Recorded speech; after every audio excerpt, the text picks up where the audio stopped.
That first deal, bro, weekly renters, bed bugs, lady died in the apartment, septic fields blowing up. It was not easy. But the thing is, get going and then get good. That's the reality. And most of us never get going because we're waiting for the perfect opportunity and things got to align. Man, if I was waiting for that first deal, I wouldn't be here with Chris Naugle talking about this. But it's important that for me, partnerships was so vital. I was trying to do everything by myself, and multifamily is a team sport. You can start out by yourself, but the reason why you get into multifamily, it's a scalable business. You can start hiring people, and all of a sudden you can start implementing systems. And oh, by the way, if you do like to syndicate, I'll raise the capital. I need to find an operator, but that's the beauty of syndication. I know I went wide and deep on that answer, but there's so much to that answer. And oh, by the way, I've had 6 kids. We homeschool our kids, and it's been a great life. And one more thing, the partnership, the wife is amazing. If I didn't have an amazing wife with this journey, maybe a little different. Yeah. Happy wife, happy life. I can certainly say that. Now there's a lot to unpack there. And I just want to start, you had that epiphany moment, when you read that book around 2007, 2008, right when things were crumbling, right before the Great Recession kicked in. Mine happened a little earlier. So mine was in 2003, 2004. I had a lot of stuff going on, and I'm kind of embarrassed to say this, but the book that got me out of my own way, because I was that blame game. This person put me in this situation. That partner screwed me. This is the reason this is happening. Nothing was my fault. I blamed everybody. And then somebody handed me a Dr. Phil book.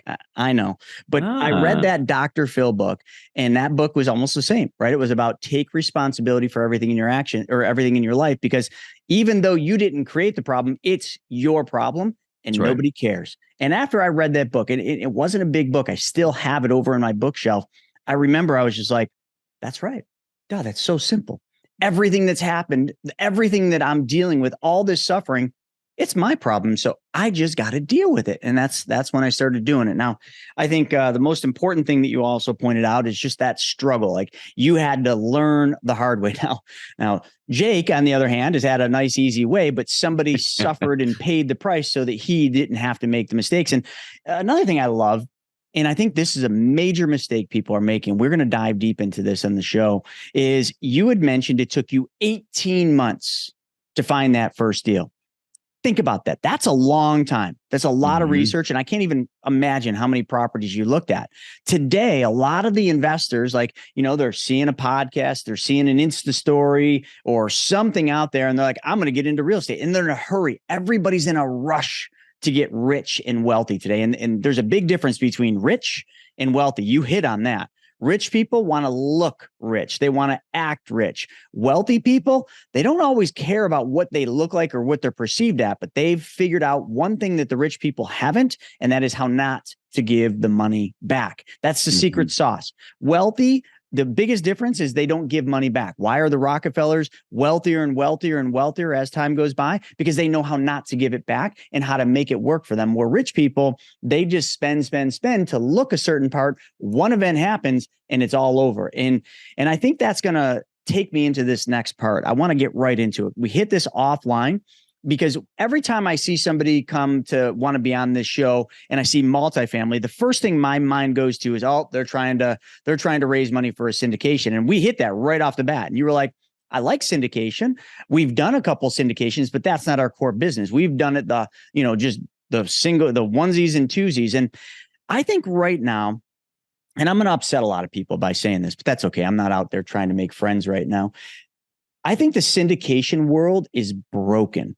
I think it's being talked about in a lot of ways in completely wrong frame of mind. I think they're leading people off of a cliff, because syndications for a real estate investor, it's a very easy way to get into big multifamily deals, because you're just a limited partner in a big deal and you have ownership, and I know a lot of people tout that. They're like, oh, I own 3,000 units. I'm like, whoa, hold on.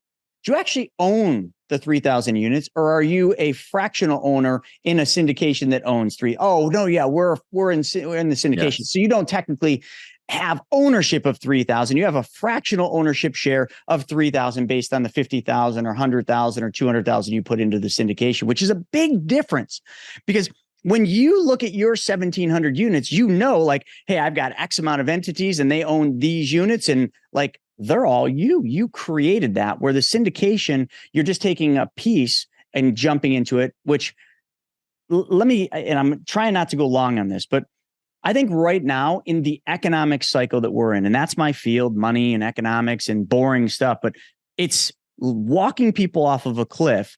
If somebody gets into a syndication realistically thinking that in a year, 2 years, 18 months, whatever the term is that they're telling you, that they're actually going to get made, they're going to get liquidity at that point. How I see it, you're not getting liquidity. So if you're getting into the syndication thinking that you're going to benefit from the appreciation of the asset, I think you're living a pipe dream, because I don't see appreciation. I actually see depreciation. However, if you're getting into the syndication for the right reasons right now, which would be you want passive income, okay, because rentals are not going to not produce. They're not going to not pay rent. People need a place to live. And right now in the cycle, people can't afford housing, so they need apartments. It's a great time to be in the multifamily space. Amazing time. But the problem is if you get into multifamily thinking you're going to keep going up and up in price, that's where the dangerous part is. Or if you think you're going to get liquidity at a certain time because of a bank refinance, that's the scary part. I just talked to a really wealthy individual. He's a client of ours for the infinite banking stuff that we do. And he sold the business, exited like a little over north of $10 million. So he had a big tax problem, right? Anybody exits a business for 10 million that has low cost basis, they got a big tax problem. So what he did was really smart. He did a 1031 exchange into a syndication, or I think a couple of them, but we'll just say just the syndication, which made it really easy for him. It was nimble. He didn't have to go out and try to identify a property and go through the minutia. He just identified a syndication. He did the 1031 into it, which then saved him deferred, but it saved him a boatload of taxes in the millions. Mm-hmm. But then what they did is they did a cost seg on the portfolio, and it worked really well. And he got a whole bunch of depreciation now that he could write off and use that year. So for him, that was amazing. I mean, like if you just take the millions he saved in taxes and you were to like look at that as part of your return, he probably made double-digit returns on that deal. But there's not a lot of people getting into syndications with that mindset. They're getting in because they want an income check, great, and because they think they're getting their money back. What is your take on syndications, where we're at right now in the market cycle, and in the dangers that I'm seeing out there that maybe you're seeing as well? Syndication is a tool in the toolbox. It's one strategy that you use to get into multifamily. I think you said rich versus wealthy. With syndications, you tend to have the fix and flip model because they tend to have to exit within 3 to 5 years. So you're getting your money back. For the syndicator, it's great because they put less money in. They get their cash flow day one with acquisition fees. Then they have to run the thing. I like syndications if you can find the right operator with the right business model in the right market. That works really well. If you're just starting out, find someone and join their team. If not, if you're operating as a syndicator, you're what I would like to see people do is, hey, do some syndications. And then when you've built up the capital, do a couple of smaller deals, joint ventures. That's a great way to mix it up. If you're a wealthy doctor and you want the tax benefits, syndications are great to invest in because you put money on the LP side. So you're putting money on the limited partner side. You're truly passive. And you can do 3 or 4 syndications in different markets. It's a great way to go out there and to actually diversify your portfolio of real estate. Now, when you're looking at it from my perspective, we focus on something called PPU. No one talks about PPU. It's profit per unit. So when you have equity in a deal, you are profiting more per unit. So if you have 100 units and you're making $10,000 a month, just take the $10,000 a month divided by the 100 units, and you're having whatever that number is. Is it $100 a month in cash flow? Our portfolio, we're averaging about $200 to $250 a month in profit per unit. It's different strategies. We're trying to not outgrowing our infrastructure because we can only hire so much. When you're vertically integrated, you have property management in-house. So I can't go out there and put 1,000 units on the portfolio. Syndicators are trying to gain mass, which is great. They don't have as much in the deal. It's just a different mindset, Chris. What they realize after 5 or 6 years of doing this, I've got this amazing deal. I have to sell it or possibly refinance it. Refining is great. If you can do that in a syndication, refinance it, give money back to the investors, and then really reset the splits, That's the best scenario that you can look at. But most syndicators are looking for that big check at the end. And then they've got these big taxes, these big capital gains, but you've just killed the golden goose. You worked 3 years to reposition the property, and they're in the business of those transactions. And you know how to create wealth. Transactions pay the bills. Equity makes you rich. If you keep going out selling these assets and not letting that equity crystallize, that's the problem. In real estate, the most important thing I can tell anybody listening right now, in real estate, you don't make money buying real estate. You make money selling real estate. You're making money in the buy, right? Because you're getting a little cash flow. But when you exit, you're crystallizing the equity, whether it's a refinance or a sale. That equity can be turned into cash flow. And that's what syndication allows you to do if you're just starting out, because you have no equity. You can't get into a deal, but it's a great tool to get into a deal. I think that's what people have to understand with syndication. It's just one tool. And we've had an amazing run up because of the Jobs Act in 2017. All of a sudden, bonus depreciation, money became more flush. Back in 2013, well, there were deals on LoopNet. There were deals everywhere. There was just no capital. And we're going back to that time period now because, like you said, with the capital calls, Chris, I'm not getting a check. Why am I going to give you money for the next deal? That's good for Jake and Gino because there's less buyers out there right now. There's less demand, and that's going to work its way into the system. And it's just part of the market cycle. You can buy real estate in any part of the cycle. You can't sell it in every part of the cycle, or you can sell it for a loss, but you can buy it in any part of the cycle. You have to know what strategy to use. Creative financing is great. We did a creative finance deal back in January. It's coming back. Seller financing was a little stagnant the last few years. Why would you seller finance a property when you could throw it online and it's sold in 3 days? Now it's coming back. You just have to understand market cycles, what strategy to use. And I think ultimately, Chris, we didn't mention this, but what type of investor are you? Read The Psychology of Money. Are you the type of investor that has patience, that wants to build wealth? Are you the type of investor that likes transactions? There's nothing wrong with that. You're going to like syndications because it moves quicker. You deal with more investors. There's more moving parts. That may be the deal with you. Know what you are trying to accomplish and know what I guess brings you joy when you're making money.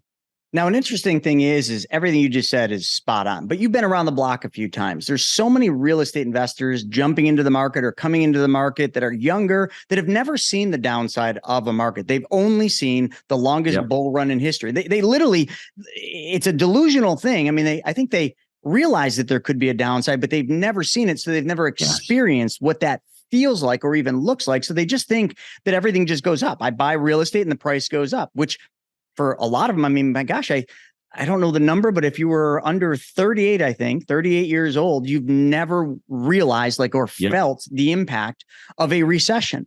I've been through 2 of them now, the .com, which I had never seen one before that. I almost lost my retail stores, and that's what landed me in Wall Street. And then in 2007-8, I almost went bankrupt again. So I've seen multiple cycles and I've seen the impact. But today, a lot of these real estate investors and a lot of, unfortunately, the coaches and the gurus out there, they don't know the downside, and they're about to, because you're seeing it right now. I think what you mentioned, and I want to hit this one more time, the 3-year cycle, right? Like with multifamilies, they're buying right now. And arguably for the last year, maybe even year and a half, real estate's been being sold at the top of the market. Yes, it's pushing a little higher certain markets, but for the most part, we can see we're at a top because I'm trying to remember the report, 21 months or something like that. We've seen a decline in pricing nation, as an average across the nation. So if pricing continues to slide as the economy softens, and when we lose the stock market, I can't believe it's still doing what it's doing, but that is pure market manipulation, folks. Just as an aside, let me transition. Any of you that think that the stock market's real right now, I think you really need to just look a little under the hood and realize the reason the markets are going up is all concentrated in about 7 companies that are solely concentrated on hypotheticals, on speculation called AI. Everything right now is like betting on one horse. And if your horse doesn't come in, you all lose. You're all going to lose. The markets are so dangerous right now. And when the stock market goes down and when the economy softens, real estate prices will soften because the Fed already has said they're not going to slow down on raising rates, at least this year. They're going to slow it down, but they're not going to stop. So there's still a little more pain in interest rates. The Fed hasn't reached their goal in inflation. So therefore, we've got to factor these things in to when we're looking at real estate and our goal. If your goal is to make money in 3 years by selling in a syndication and profiting, you're probably not going to hit your goal. May you not. bought too high and you're going to sell lower. And so you're not going to be able to sell.